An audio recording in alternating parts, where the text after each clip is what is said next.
Hello student, standard 6 subject Hindi, chapter number 12 ऐसे थे वे। ये प्रेरणात्मक लेख है। ये लेख को लेखिका महादेवी वर्मा ने लिखा है। इस पाठ में लेखिका देश के प्रथम प्रधानमंत्री पंडित जवाहरलाल नेहरू से मिलने उनके निवास स्थान पर गई थी। वहाँ पर उन्होंने नेहरू जी को देखा तो वह उनके व्यक्तित्व से बहुत प्रभावित हुई। एक बार वह फिर उनसे मिलने दिल्ली पहुंची। वहाँ नेहरू जी ने निजी सचिव ने बताया कि समय पूर्व निश्चित किए बिना उनसे मिलना नहीं हो पाएगा, परंतु उनकी सूचना भेजने पर नेहरू जी तुरंत उनसे मिलने पर पहुँचे। नेहरू जी के मुक्त स्नेह भरे व्यवहार और आत्मीयता से वे बहुत प्रभावित हुई।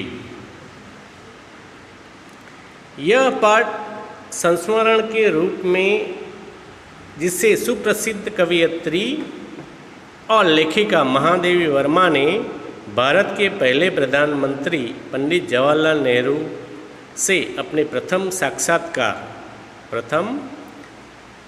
जो उनसे मिले थे उसका वर्णन किया है। तब वे बालिका ही थी, अतः उनकी बाल सुलभ चेष्टाओं और नेहरू जी की चुटकियों ने उसे अत्यंत रोचक बना दिया है। नेहरू जी के प्रधानमंत्री बनने पर वे फिर उनसे मिलने जाती है।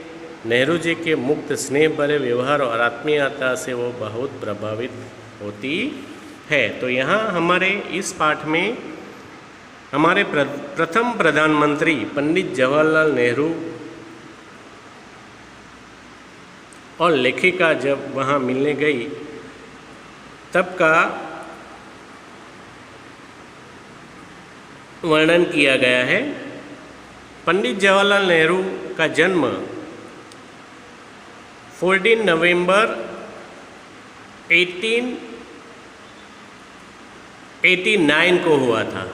उस दिन को हम बाल दिन से भी मनाया जाता है। इस सदी के दूसरे दशक की बात है। मैं अपनी बहन के साथ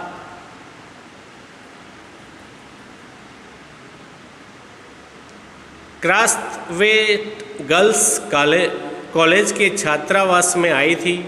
तत्कालीन आचार्य कुमारी तुलसीकर ही हमारी स्थानीय अभिभाविका थी। वे स्वतंत्रता संग्राम की गतिविधियों से जुड़ी थी और विशेष अवसरों पर आनंद भवन भी जाती थी। मैंने उनके साथ जाने का हठ किया, किंतु वे मुझे तभी साथ ले जाने के लिए तैयार हुई जब पिताजी अनुमति मिल गई। मैं पहल आनंद भवन कब गई यह तो मुझे याद नहीं है, किंतु वहाँ के उनकी घटनाओं मेरी स्मृति में अंकित है। उन्हें में जवाहरलाल नेहरू के प्रथम दर्शन भी है। एक दिन जैसे ही मैं क्लास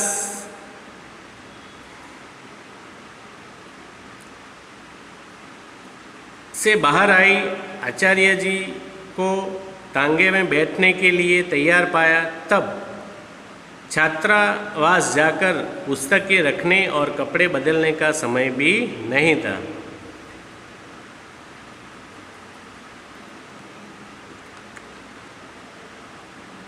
अतः उनके साथ आनंद भवन जाने की उत्सुकता में बस्ता लिए स्कूल के कपड़ों में ही तांगे में बैठी। तांगा मीन्स घोड़ा गाड़ी। वहाँ गई, लोग थे। आचार्य भी उन बड़े आदमियों से क्या क्या बातें कर रही थी यह तो ज्ञात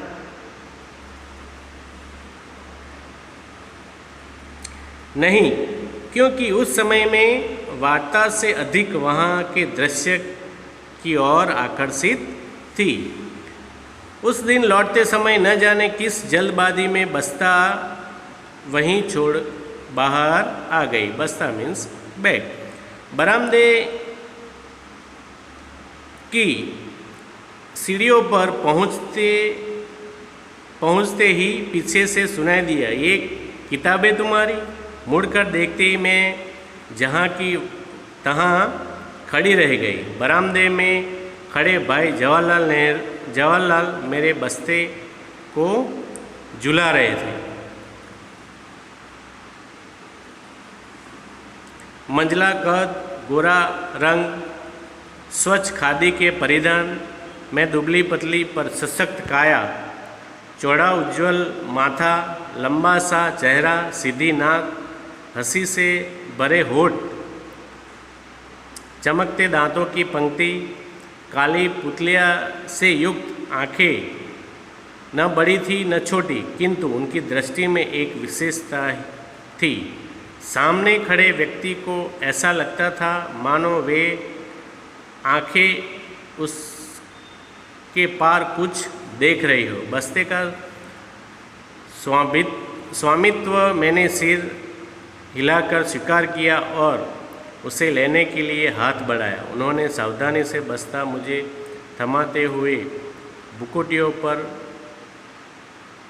बल देकर कहा, बुकोटिया मीन्स हमारी ये आँखों के ऊपर की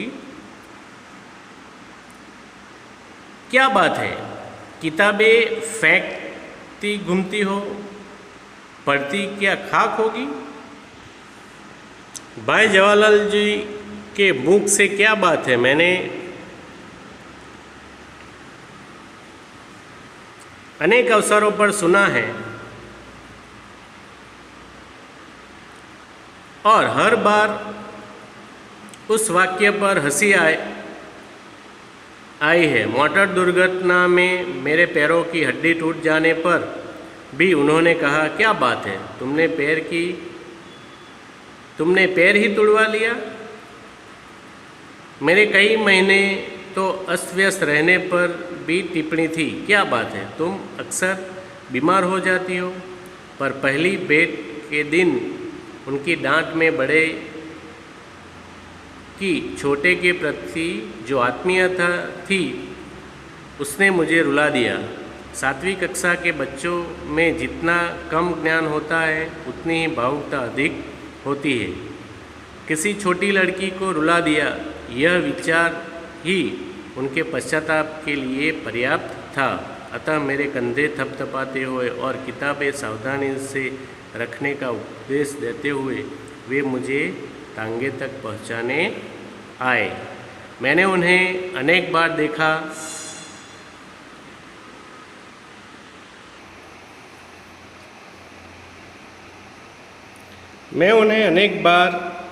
देखा। मालाओं से लदे फदे भाषण देते, जेल जाते, घर में बड़ी मधुर आत्मीयता से कमला भाभी से बातें करते, छोटी सी इंदिरा जी पर प्यार से हाथ फिराते, संपूर्ण आत्मसमर्पण के साथ बापू के चरणों में बैठते, स्वतंत्रता संग्राम के सैनिक और सेनापति के रूप में भी उनका संपर्क सुलभ रहा और प्रयाग महिला विद्यापीठ के प्रथम कुलपति के रूप में भी प्रयाग महिला विद्यापीठ, वहाँ जो विद्यालय है उनके कुलपति भी वो रह चुके थे। किसी भी स्थिति में उनकी मानवीय रूप में कोई अंतर नहीं मिला। अत्यधिक शासकीय व्यवस्था में भी उनका स्नेह भरा मानवीय रूप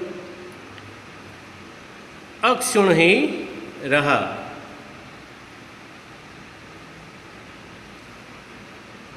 उनके प्रधानमंत्री होने के उपरांत मुझे एक विशेष काम के लिए दिल्ली जाना पड़ा। मैंने सोचा कि जवाहर भाई से भी मिल लूँ। प्रधानमंत्री से मिलने का समय निश्चित करने का अवकाश नहीं था, अतः ऐसे ही प्रभात बेला में उनका विशाल भवन पर उपस्थित हुई। उनके निजी सचिव ने कहा, समय पूर्व निश्चित किए बिना भेंट होना संभव नहीं है। समय पूर्व मीन्स अपॉइंटमेंट लेना, पहले से ही अपॉइंटमेंट लेके ही प्रधानमंत्री को मिल सकते हैं, पर ये बिना अपॉइंटमेंट के गए थे। यहाँ लोग 10 दिन प्रतीक्षा में खड़े रहते, सुनते ही मेरा विद्रोह कर उठा। मैंने कहा, वह प्रधानमंत्री की व्यस्तता का प्रमाण हो सकता है, परंतु जो 10 दिन पड़े रहते उनके निठल्लेपन का तो निश्चित प्रमाण है।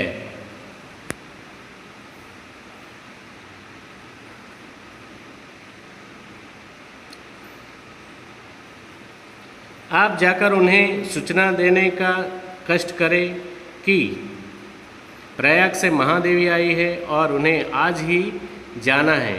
उनसे मिलने की प्रतीक्षा में जीवन के 10 दिन होने की स्थिति में नहीं हूँ। उनके मिलने की प्रतीक्षा में 10 दिन होने की स्थिति में नहीं हूँ। मेरा संदेश किस रूप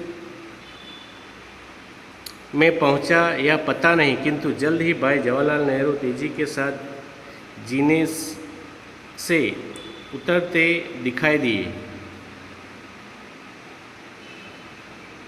और मेरा हाथ पकड़कर एक प्रकार से खींचते हुए ऊपर की मंजिल में ले गए। यहाँ बैठो, तुम्हारे लिए कॉफ़ी आ रही है, इलाहाबाद के हलचल बताओ। वे इस प्रकार बात करते गए कि मुझे रूठने की याद रही, मुझे न रूठने की याद रही, न शिकायत करने की कार्यावस्था रहने पर दूसरों के विश्वास और सुविधा के चिंता करना वे शायद ही भूलते थे। मेरी स्मृति में एक घटना प्रत्यक्ष हो जाती है। एक बार दद्दा मैथिली शरण और मैं उनके मिलने गए, तब उन्होंने सहज आत्मीयता से मुझे रात में अपने साथ भोजन करने का निमंत्रण दे डाला। दद्दा विनोदी भाव से बोल उठे, अवश्य पंडित जी, महादेव की इस बार शुद्धि कर डालिए। हम तो किस प्रकार बच ही गए, यह न बच पाए। तब उन्हें स्मरण आया कि मैं तो दद्दा के समान शाकाहारी हूँ। उन्होंने पूछा, क्या तुम अब तक घास पात ही खाती हो? प्रश्न के उत्तर में दद्दा ने सविनोद कहा, सविनोद मीन्स प्रभु जी से कहा, आप सबने हमारे लिए और छोड़ा भी क्या है? इस विनोद के बीच भी वे इंदिरा जी को बुलाकर अलग से शुद्ध शाकाहारी भोजन बनवाने की व्यवस्था करने का निर्देश देना नहीं भूले। रात में देखा, कांटे, छुरी तथा मांस के उनके खाद्य पदार्थों से सजी लंबी मेज के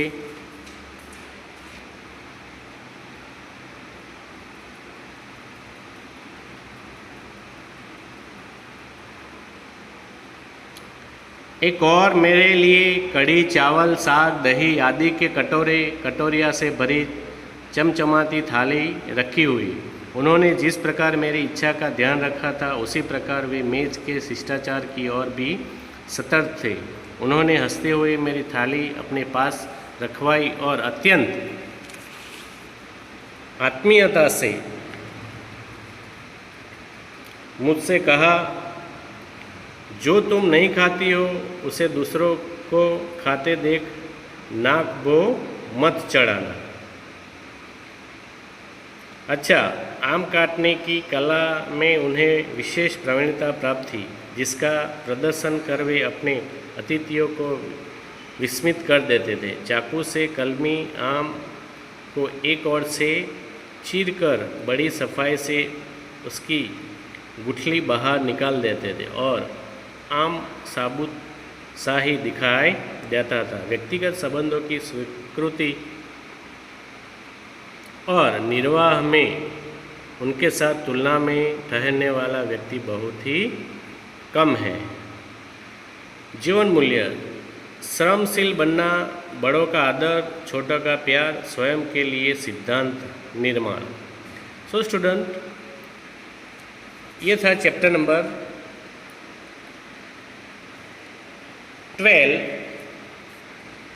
दूसरे वीडियो में हम उसकी एक्सरसाइज समझेंगे।